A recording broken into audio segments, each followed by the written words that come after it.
who do we really like to do business with, except for people we feel are like us and who have our best interest in mind?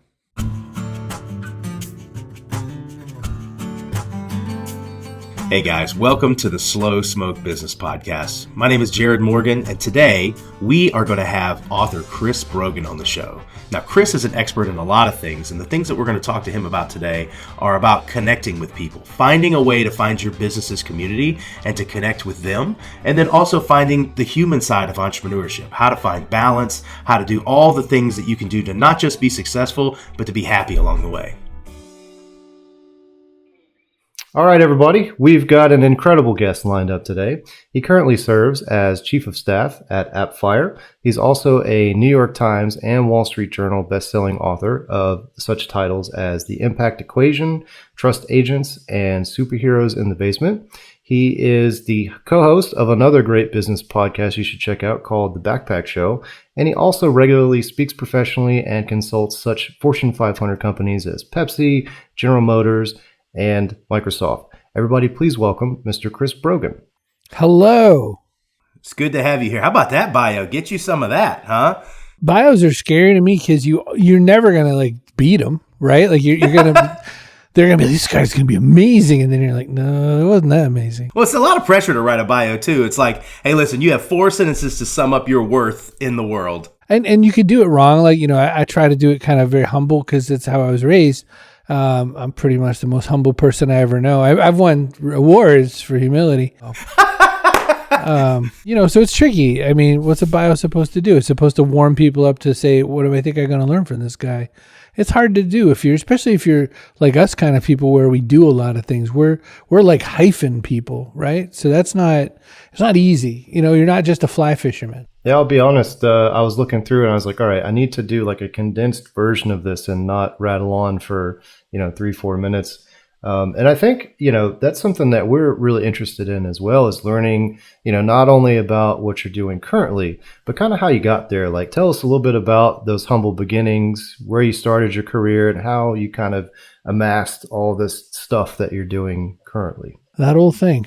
Franklin, what happened was, I started, you know how I started like any other employee. There's 2 kinds of employees, 3, I guess. There's the kind that they don't even know where they are. Like, they're checking in, checking out, getting the check. They're like, am I at the bank? That's like, fat old Elvis or something. Then there's the people who are like, they have a drive from the minute they were born. Like, oh man, I need to be somewhere that I'm not. You know how like cats are always on the wrong side of a door? Like there's that person, right? They're just always got to be doing the thing that they're not doing at that minute. And that'd probably be me. I don't want to be a cat, but that's accurate. And then I think that there's that sort of third person who feels like there could be a better way to do it, but just has no inkling or understanding how to do it. So they're just waiting for someone to lead. I went into every employment opportunity I ever had as an employee thinking, I wish I could make this better somehow. Or I wish I could do this thing. So I had an entrepreneurial mind in the world of pre-cooked businesses. And I'll tell you, you don't do that one. It turns out there's certain things you shouldn't do. And that one's one, because that's the whole point is if someone's got a process in a system, an idiot like me doesn't come along and go, well, let me tell you how you could change this process. Like nobody hired me to do that. They hired me to fit in. And so I messed up for decades until I learned what it meant to kind of run a business. And then I was pretty much unhireable for a lot of decades, which is when I went out to speak and consult and interact. And I worked, logo slides. I've got a cool logo slide. It's like Coke, Pepsi, Comcast, Titleist, General Motors, a little bit of Ford, all kinds of nice people, right? Like good names. But all they wanted to know is just kind of like, how do you get to be you and so weird and stuff like that? And how do people relate to you and connect to you on the web? And can I do something like that with my company, no matter the size? And my answer was always like, yeah, sure. There's a lot of ways you can bring this to bear to talk to, regular people. So when everybody else was like, gee whiz, that social media is cool, you got to get you a Twitter, I was out there saying, what you could do with a Twitter is like you could talk to people about what they're into. And so that would be kind of the big split in the road. most recently, and I'll let you all ask some more questions. Most recently, I took a real live day job for the first time after running my company since 2009 for one reason. It's because my buddy Randall says, can you come and run this company with me? We're getting ready to make some big moves. And I would love to have you on board to kind of like oversee a lot of the senior and executive leadership teams and kind of coach them through being who they need to be for us to get there. And I said, oh my gosh, that sounds like fun, because there's like 500 or 600 people. And I've been used to running small businesses, talking to huge businesses. And I thought, wouldn't it be fun to run a big business again? So that's why I'm, doing an employee role, because they don't have chief of staffs at 3 people companies. You could, but what would you be doing? There's got to be enough people under the chief, right? That's exactly it. One of the things that I was excited to talk to you about, you wrote a book, and I don't know if this may be your most famous book or whatever, Trust Agents, right? Mm-hmm. And Trust Agents it seems to me, was sort of like almost a little ahead of the curve and understanding how you can sort of harness what social media is and sort of the new media day.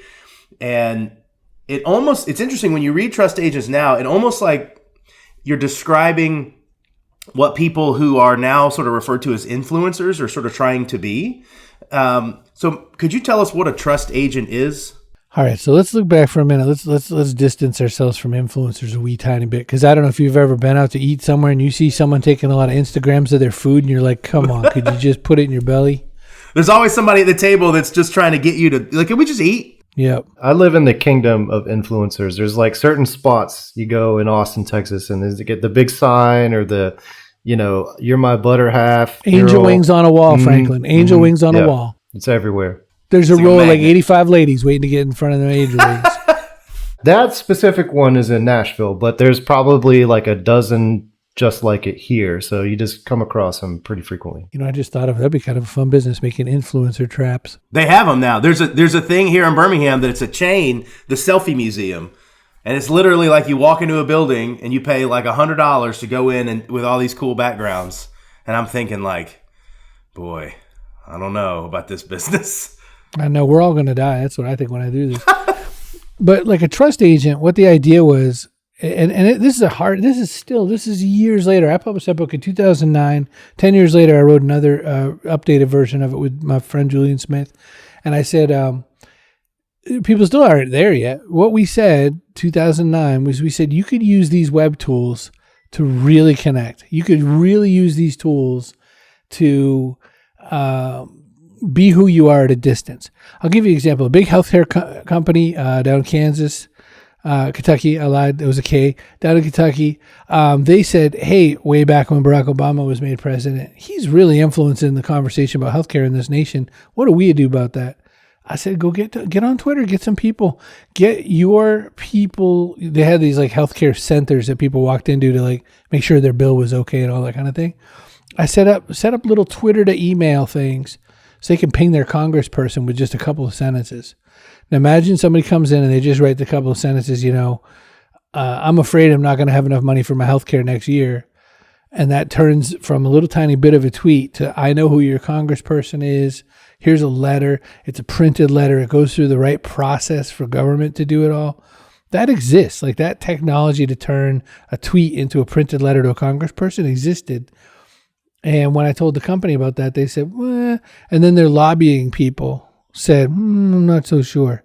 So a trust agent is, if you want to sell cars, how do people sell cars? You buy some from people you trust, right? You buy from people you like. We could do that on the web. There's no reason you got to be hit. What do I need to do? Smell you to make sure you took a bath?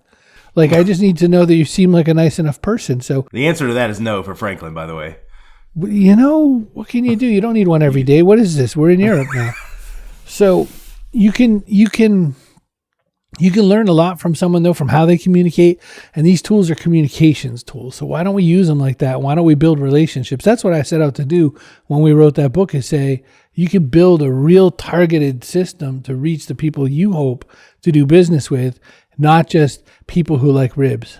Yeah, well, that's our crow, right? So the thing that seemed like the common thread with all the tactical stuff you talk about in that book is about authenticity and being connected to people. So genuine connection and not fluffery. And one of the things that I thought was really interesting is you gave an example of, even be willing to maybe insult your own product or speak down for the things that you represent. Why would you do something like that? Because your product isn't everything for every instance, right? And it shouldn't be. Your product, let's say you make, let's say you sell boats, right? And let's say your biggest boat is a 25 footer. Well, that's great if you're going to keep an eye offshore. Like if you're going to have one eye on the shoreline and you're going to be out there doing fishing and stuff like that, 25 foot is a really respectable sized boat. Might even be a little big, might be a little ostentatious for some of your buyers, right? But if you're going to get into the ocean, you need 35 feet, right? You're not the right boat. So if somebody comes to you and you top off at 25 and they're like, I need a good ocean boat, you just got to go right at it and say, look, I don't sell that kind of boat. I'm so sorry. That's not our thing. I want to tell you who I would use if I were going to go and buy a 35 footer. There's examples of this all through the history of selling where a company says, maybe you don't want a Cadillac. Maybe this would be the right time to pick up a Chevy for this piece. And then, or a Buick, right? Someone will say, Cadillac's a great car, but this particular Buick is right in the price range and it's just as classy feeling, right? So when and that, by the way, is the same car company, but that opportunity to kind of sell into exactly what somebody wants, you've probably had that happen to you, right? And you get that feeling like, oh my gosh, I'm going to do this. Or someone talks you out of the more expensive thing and then you're the fool and you pay the extra money. Like you say, oh man, they try to talk me down to the half one. I'm going to buy the big one, right? And when you get home, you realize the half one was the right one. But, they gave you the chance. I think this is how business can work. And this is, who do we really like to do business with, except for people we feel are like us and who have our best interest in mind. That kind of reminds me, I think it was Volkswagen ran a similar campaign in the 60s with their Beetle. They were trying to reinvent that company and they took a very modest, almost self-depreciating approach with it. And it worked really, really well. It's like a classic case study that you see in advertising classes in college. I wanted to talk a little bit more about social media. You've been a big proponent of it, a big user of it. Tell us what you think about the modern state of social media, like especially with the last couple of election cycles. It's got a little bit frantic and a little bit dark. Do you share that opinion? Are you still optimistic about Twitter and those platforms, especially with it changing ownership and everything? Just what are your thoughts on the status of it in 2022? Yeah, that's a really, really great question. I think there's a lot of barbs and hooks in it, right? And so I'm gonna put it out there the way I feel it, which is I think nobody is guilt-free on how they use these platforms. I think that there's a lot of negativity that gets thrown on one side of the political spectrum compared to the other. And I think there's some merit to some of it. I think what happens is if you feel, all right, I went to Alabama one time to speak on behalf of Alabama Power, and their top 100 customers were in the room. Who's the power company's top 100 customers? They're in a blue hat in that room, right? So I'm in a room with these people. I'm from Boston, and the other people there were some people that are from kind of, the coasts, let's say, to be polite. Well, when they had their little conversation, I could see the audience kind of looking off into space a little bit like, these people are from the coast. So when I got there, I explained how I was from Maine originally, which is just Maine's the South all over again. It just kind of repeats, like we ran out of paper, so we had to put it back up there again. Maine has a lot of similar mindset to smaller, more rural places because we are, right? We're a company, we're a state full of trees and potatoes. Right. So you hear about lobsters. Sounds delightful. That's just one down part. But, we have pine trees and potatoes. None of which, by the way, do we sell anymore in Maine because, there's other places to buy them now. So we're like everybody else in that way, too. Like our big industry went away. Like iron went away. Trains went away, all that kind of stuff. So what happens? I say to that room, I feel like we're not talking to everybody right now. And I think that's the biggest mistake. And I think the worst thing in the world is when people don't feel heard and understood. Humankind's greatest need is the need to feel wanted. That's we got that from Viktor Frankl's Man's Search for Meaning and all that. And we have a whole lot of people who feel like change is happening way fast. That scares them too. They're not even anti-change. They're just like, can you slow down a little bit? Can you walk me through this one? I went my whole church career being told this isn't okay. And now you're saying, well, it is. And you got to be a friend with it. And, there's all that going on in that. So I think who made all those social network platforms? Well, guess who did? People on the coast. Liberal, left-wing people made these platforms and said, the whole planet, come use it, except maybe not you right-wing conservative people. Because we want you to feel comfortable here because you maybe don't agree with us 100%. So I think everything that's happened is unfortunate. I think that there's this crazy whipsawing going on right now that shouldn't be the way it is. You know what I mean? I think at this point we're fighting just to keep fighting. I don't think anybody believes half of the things we're yelling at each other. I think we're just feeling it, at this point. They can just give us a bunch of rocks and we can hit each other in the head for a while until we're done. But is social networking okay? Influencer marketing is dopey. My friend Jason Falls, a Kentuckian himself, he wrote a book called Winfluence, which is a really good book on how to really look at this. It has math in it, because I know that social network people don't use math. They use likes. And I went to my bank and I said, I had a whole lot of these laying around. Do you think I could pay my mortgage? And they were like, nope. Little thumbs up. No thumbs up. Likes, you got to use cash. No pluses. So I was, I guess I had to use money still. It's a tough world, Jarrod. I don't think everyone's getting a chance to say what they feel. And I think right now everyone's so scared to say what they feel because they got so beat down the last handful of years that we're all just kind of biting our tongues going, I don't know. Let's just see. It's hard these days to sort of figure out how to strike a balance as a business. Like what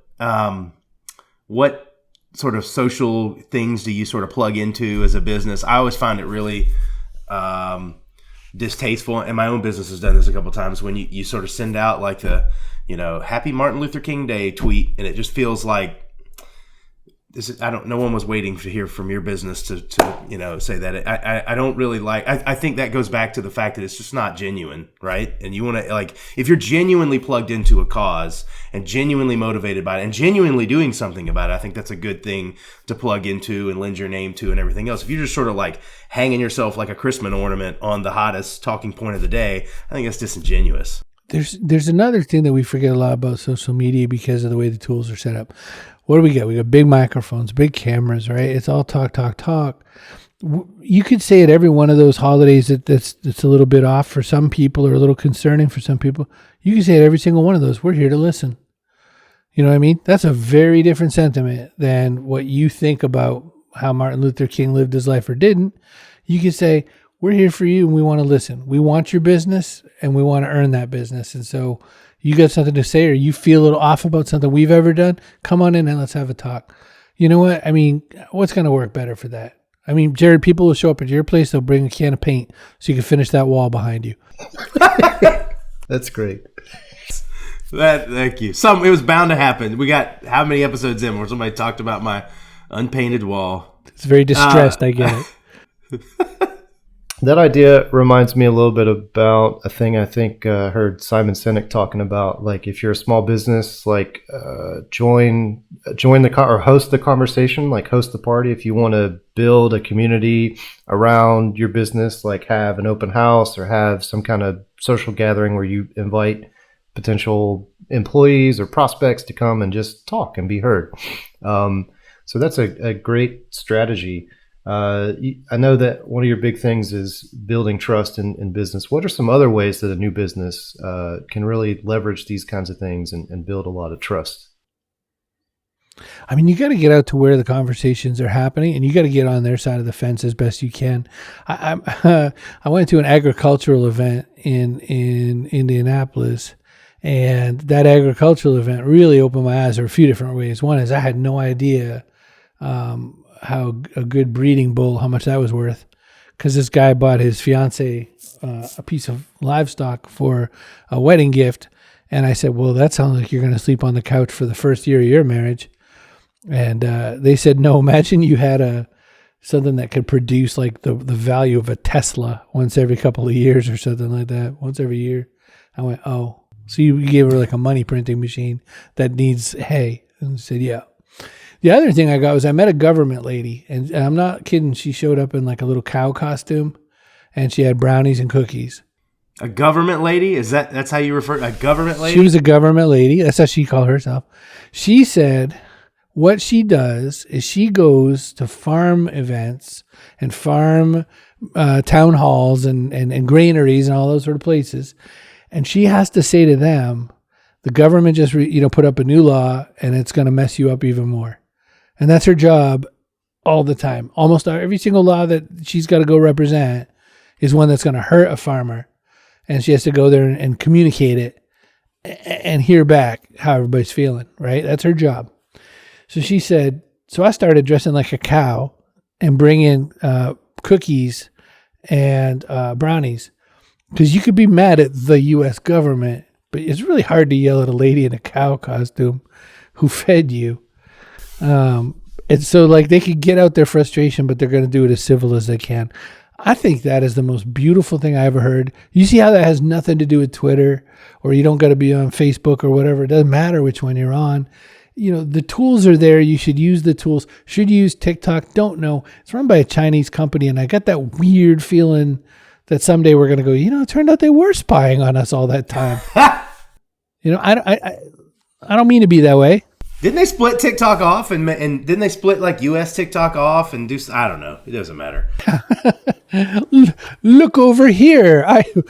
So one of the things you said there I thought was really interesting in your the story about the lady wearing the cow suit is one of the things I've found in social media is it's so much easier for people to hate something or rage against something in the abstract, and it's so easy to do that on social media. And so one of the things I've found is there are people kind of in our community that get really spun up and upset about, what we've done with proctoring, and I don't understand what this is, and who's engaging with my students and things like that.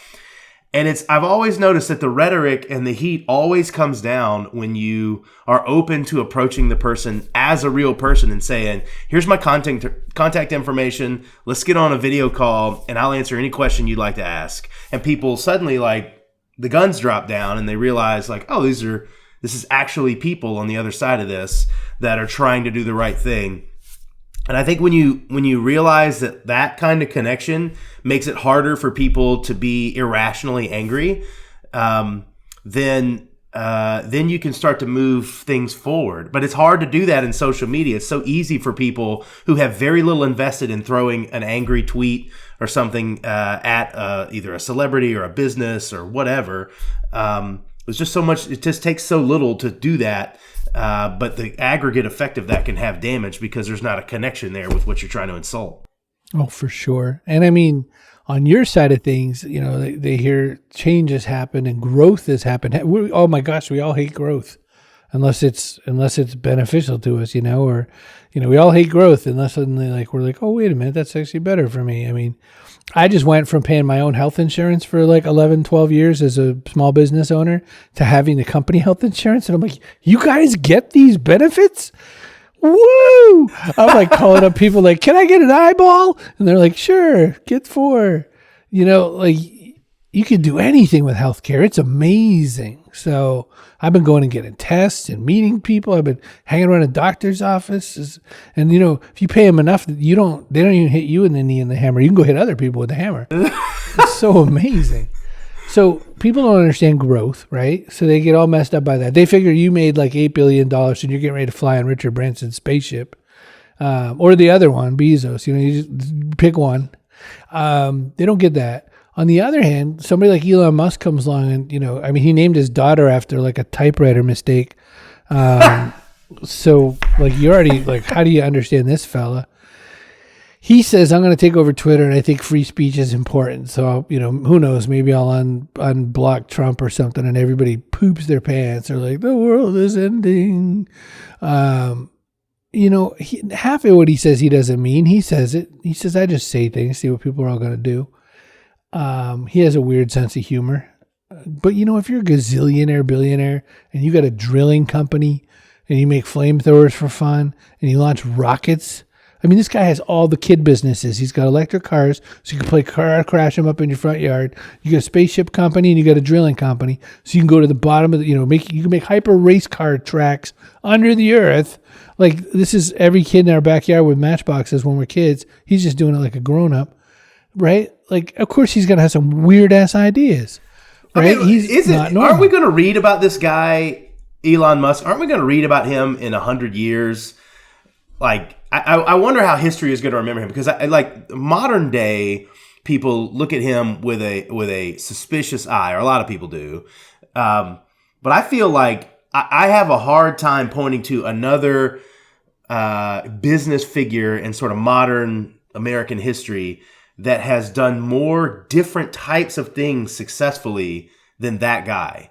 I mean, you've got Henry Ford and you've got Steve Jobs, but for him, I mean, you said it, like a rocket company. He was a part of PayPal, in the early days of moving money around in the internet. He is, in the Boring Company. It's pretty crazy to think that a single guy can do all that. And you're actually a good person to ask this question, because you talk about it a little bit. How does a person like that get so much done when there's only 24 hours in everybody's day? I have the same amount of hours that Elon Musk does, and yet he seems to be living 8 lives simultaneously. You got to stack leaders on leaders on leaders. Now, this is what I'm going through in this company that I'm doing the work with. If we have a leader and they don't have anybody below them, like if the bench stops at that person, they got to go. Because at this point, we need people that are like, they're training their successor, who's like working with their successor. We need the person pushing the widgets out, right? We need them to know how to do this boss stuff. We need them to know how boss decision looks and smells like, because we don't have time to give them that decision. We can't wait for them to ask a question. I make a comment all the time. If you're not spending more than 60% of your time kind of looking at the sky and wondering, what am I going to do next? Like, if you're not doing that, then you're not doing this right. If you're more than 60% operational, something's going wrong in your business. You don't trust someone. You don't have the right leadership. We have a solid gold executive leadership team where I work, and we have a pretty good senior leadership team that's only getting better. And we're tightening it up. A lot of revenue growth in the last 4 years meant that a whole lot of people who were kind of mom and popping it suddenly went, oh gosh, we're a huge corporation. Some people made that turn in the road like they'd been waiting for it their whole life. And the other people slipped right off the side of the train into the bushes, and we're like, oh, sorry. And off they went, right? You learn some things real quick in that not everybody can be saved. Not everybody's meant for the next big giant rung in that business. But growth is everywhere. Look at the world we're in right now. Nobody, okay, you may or may not have a friend who's unemployed.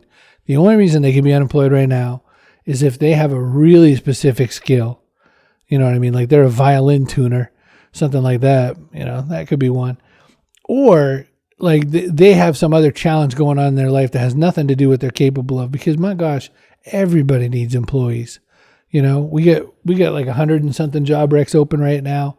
Everybody I know does. And I think that in a world where there's that many job recs open, it means that something's going on. And one part of it is there's not the same stuff as what used to be.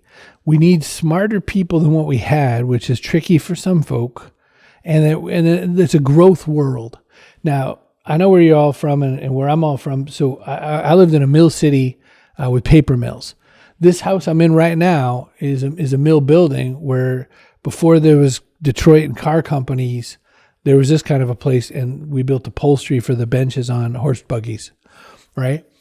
Any mill world that you've ever been in, any kind of world where your industry got ripped off, you know what everybody thinks? Everybody thinks that, well, there's no work here anymore.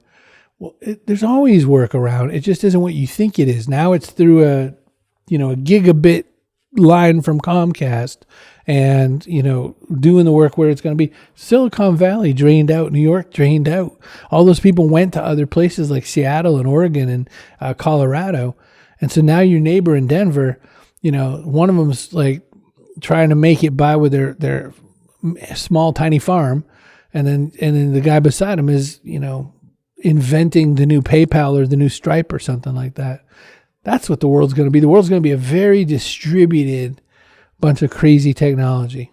Yeah, and I think the pandemic really accelerated that, didn't it? Right? Because it made it so that people can be spread out and working together. And I talked to a bunch of people who, when their business was sort of picking their head up after 2020, they started saying, hey, maybe, let's think about when we can ever come back to the office. And people were like, I don't even live there anymore. I moved 6 states away.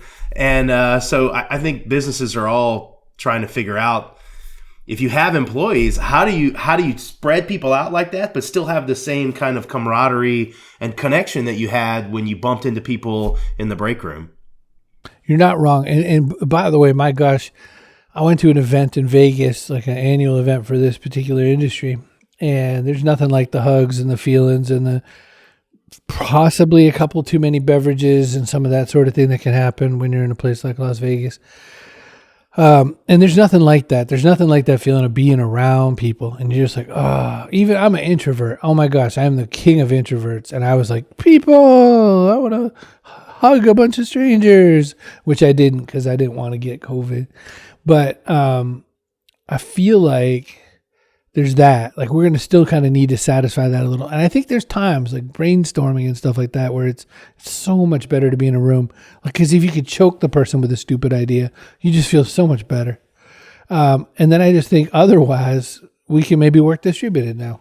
You talked a little bit about challenges earlier, specifically with an organization.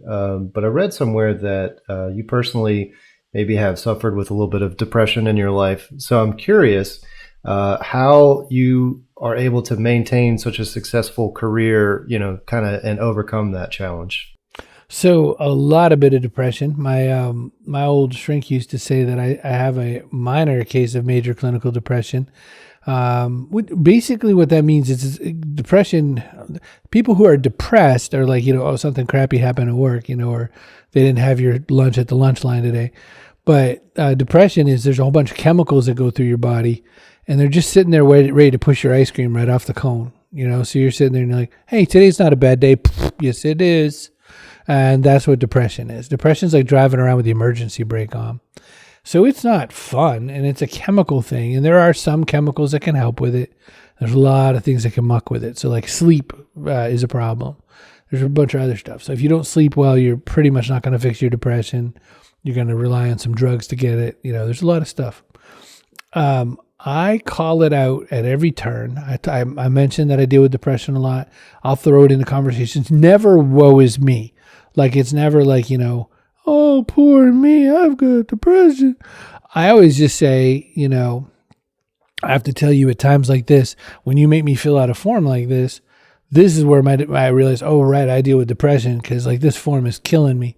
Sometimes the friction points in our world are where I really feel it. Almost like that Temple Grandin with her autism, she could tell you where cows weren't going to do so well on the way to slaughter. Well, I feel like that. I feel like I could tell you right for sure where someone with depression is not going to have a good day. I call it all out. I think it's not any different than saying I need glasses or I got diabetes or any of those things. I don't think it benefits anyone to hide it. I don't think it's a shameful thing to have it or deal with it. I think you just have to pick it up. You know what I mean? Like I don't get, depression didn't show up because I eat too much or something. Depression doesn't show up because, I don't know, I had some financial difference, some other humans. Depression helps make those things trickier. That's all.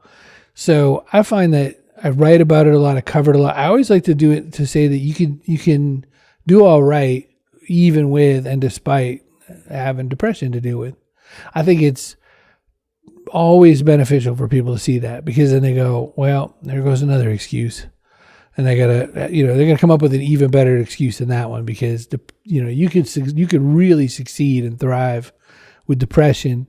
You just maybe need things a little different than other people. Franklin, one example, I love naps. I am really good at naps. I could sleep like anybody's business. 2:30 p.m. almost any day of the week, I will absolutely be unconscious. But that's it. You know what I mean? Like I need to space things out a little more than other people. But you know who feels happier? A dude whose schedule doesn't look like a big solid line every day. You know what I mean? Mine looks like I could go fishing. You got to find where your balance is, right? I mean, for some people, we talked about this in a previous episode. It's like your life is a balance, right? You've got your sort of personal life and your professional life and sort of like what's bigger, your spiritual life, and you got to keep those things somewhat in balance. At times your schedule's going to be a straight line. You're going to run out of balance, but you got to come back to that equilibrium and over leverage in the parts of your life that you've been even, and that may be your personal life. Like your personal life may have been taken over, and you've got to leverage back in your career too. It's so cool to hear you talk about that though, because as much as we are sort of complaining about the state of the world and things, we're fortunate to live in a period of time where we can openly talk about things like anxiety and depression and understand what they are and where you should go with that kind of an issue. And I think you become a stronger person when you can sort of accept that this is a problem like any other health problem that you can take care of. And we're a better society when it's okay for people to be open about that and correct it and try to be their better self. So as much as we complain about today's world, it's great to be in a place where, mental health is something you can talk openly about. And Chris, if you met an entrepreneur or someone with an entrepreneur mindset who is maybe right on the verge of stepping out and building their own thing, but they were full of doubt and anxiety, and you could kind of tell. And since that's something you've dealt with openly, what are some things that you would tell that person? Like, what's some advice that you would give? All right. So let me be super self-serving first. I wrote a little tiny book that you can get on Amazon called It's Not About the Tights. I stole that from Lance Armstrong's old book, It's Not About the Bike. Because, people used to ask him, what kind of bike's that? Like as if that's how he got through the Tour de France was the bike. So I wrote a superhero book called It's Not About the Tights. And the idea is that anyone who wants to succeed and kind of build their personal bravery, they need to work on their CAPE. And CAPE is a acronym. So it's confidence, acceptance, permission, and execution. So what's that teach you? So how do you get confidence? You get it from little places. Someone says, hey, you have a really nice hat there or whatever. And you go, oh, I feel pretty good about that. I'm glad I wore the hat. What's acceptance? Acceptance never means that you forgive someone, for instance, right? You just kind of you accept that something's where it is right now. Your other half leaves you. They decide, you know what? I cannot go on another one of these crazy business launches again. I'm done with you. I'm taking the kids and going to grandma's house. You're done. Oh, well, I got to accept that happened. You can't like it. You got to be sad. You got to try to fight and get that person back. Whatever you got to do or not do, right? But you have to accept that's where you are. Because humans mess up when they don't accept where they are. Humans mess up when they're like, that you don't do that with your gas gauge, right? You don't go, oh, well, it says it's empty. Right? We do this as a human all the time, right? All the time we're like, well, I think I'm tired and ready for a breakdown. And we go and do something dumb. Permission is the third one. You got to grant yourself permission. I'm amazed how many people are still waiting around for the permission fairy to come and hit them with a wand. There is no permission fairy. So I am the permission fairy. I have a little tutu and all that. I can come and hit you with my own sparkly wand. You got to grant yourself permission. And then the fourth one, I should say, is execution. You got to do. One of the things that people get all messed up with launch is like, I'm going to launch a car company. No, you're not. Launch something super small. Launch something like, I'm going to launch a car company that makes a prototype car, and I'm going to try to pitch that prototype car to raise some money. You're going to launch a car prototyping company, right? Make a smaller bite. People do this thing like they're going to eat a 32-ounce steak. I love a 32-ounce steak if I can eat it 4 or 5, 6 ounces at a time, right? So you got to do like that. And I think that's the way to get through it. And that's also, like we all played video games when you were younger, man. If there was a save button in a video game, that was your entire life. It was like, I saved, right? Because you know that the monster's going to come around the corner and wipe your dude out because you don't know how to do the next part. You're like, oh, man, I'm glad I saved. And you go back to that.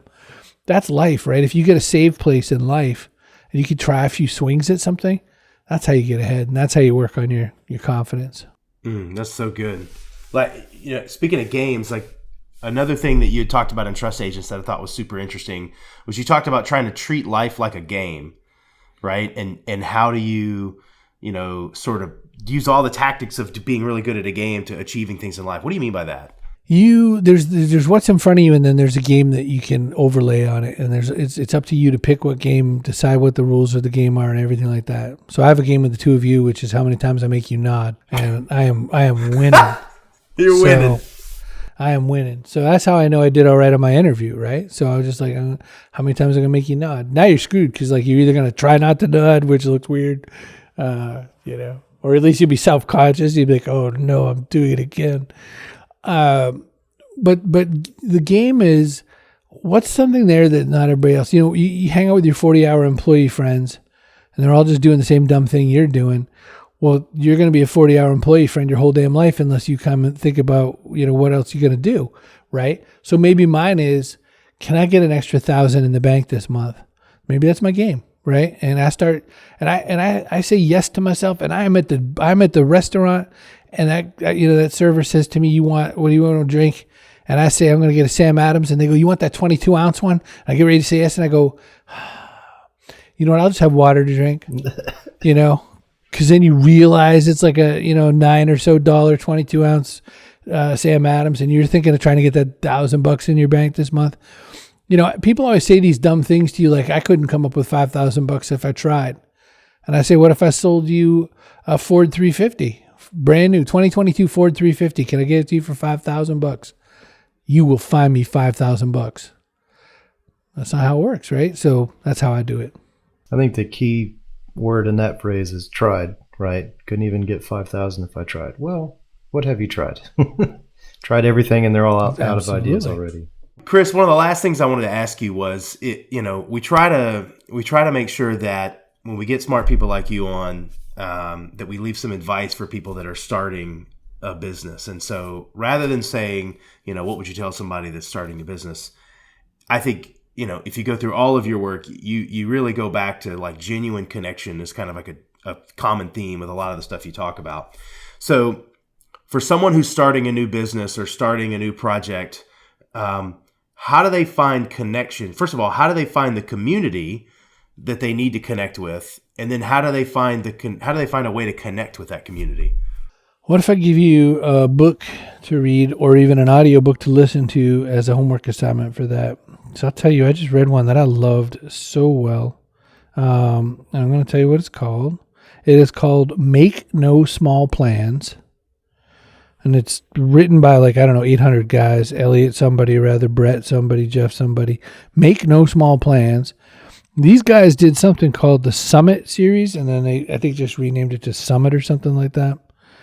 And this group of people at every turn just made the craziest events, and then just did, like, you just couldn't believe what they were going to pull off or whatever. And one of them, they got, everybody's favorite hillbilly president, Bill Clinton. They got him to come and speak, and they needed $250,000 to get him to speak. That's how much he takes for his charity or whatever. Like, he just makes you make a donation to that charity, and it was right down to the wire. It was right down to the short hairs that they were going to get that $250,000. But they used Bill as kind of the linchpin to get everybody to be there. So it was kind of like they couldn't afford Bill, but they pretended they could, and they got Bill to say yes, and they got them to not take the check until after the event. And they it's kind of like landed that plane on the skids. I think that the audacity that's in that book is amazing, and it okay, these guys do come from places like New York and all that, but they end up in Colorado. And they end up, like, the whole way there, they're just making their own game. They're just doing their own thing. And I think that even if you, for whatever reason, were weird enough to think you couldn't think big, you could at least look at how they did it and sort of think a couple layers down and go, I could at least do that, I guess. Right? It's there's this guy named Seal. He said, in a world full of people, only some want to fly. Isn't that crazy? I mean, I think that's true. That's song lyrics. Makes No Small Plans definitely sounds like a Jarrod type book or saying. I feel like I've heard you talk about that kind of thing before. Yeah, I think, you said it, Chris, like you gotta have some audacity to start. So when we started Proctor U, the idea that we were gonna connect with people over the internet and allow them to take their exam at home was a novel, kind of ridiculous idea. At the time we were doing that, like, not every computer had a webcam in it. So it was really like, oh, I think I've heard of webcams, a lot of people would say. And it took a lot of audacity to start doing that. And then sort of some of the way apart through that journey, I remember sitting some people down and really laying out this vision for how we could transform the way people take tests all over the world. And it was audacious. And I remember kind of getting some weird looks or whatever. But a lot of that came to be through a lot of hard work and good timing and all these other things. And so, but you can't really get anywhere meaningful if you don't at least try, right? I mean, you step out, I heard somebody say the other day, congratulations to people who start a business and fail, because most people don't even start, right? And you got a lesson that other people don't have. It's just so hard for people to start, come up with a plan, and actually go for it. That's half the battle for a lot of people. I'll give you that as part of my methodology. I take 100 shots, and if I hit 2 and you took 0 shots, I did 2 better than you. And when I play video games, my gamer tag is bad aim, bad jokes. And it's true. It's really accurate. Horrible jokes, and I can't hit a thing. I play shooter games all the time, and my friends are like, why don't you play like Mario Kart? Like, you can just ride in a cart. No one has to know how bad you are. You're just in the back going, hur, hur. But like, no, I play shooter games where it's essentially living proof that I couldn't hit the broadside of a barn with a barn. But if I take 100 shots and I get the person down because they haven't even fired once, I win. And that's business, right? Business is, you make 100 cold calls. The strongest salesperson in the world, the one that can say thank you 100 no's. You know what I mean? Because they're going to get a yes. They're going to get a yes eventually, or they're going to find out eventually, man, I did this wrong 100 times. Let me see if I can figure out another way to do it, right? But so many people are so afraid. Someone's like, oh, they hate me. They don't hate you. They're not even thinking about you. They're back to eating their pork chop right now. They don't care. They're not worried about anything, and you're sitting there like, oh man, I must be the worst person alive. No, you're just not the right guy for that thing.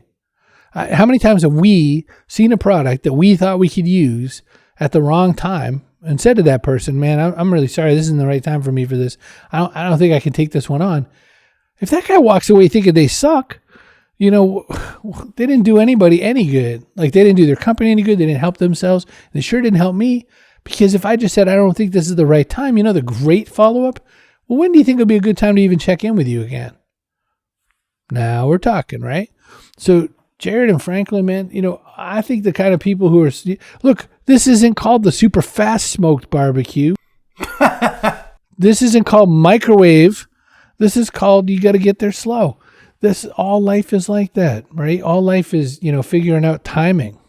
And I think that a lot of times it's that. It's also that weird self-esteem thing. I think in everyone's, I have a terrible, terrible thing to bestow upon your entire listenership. None of us can read minds.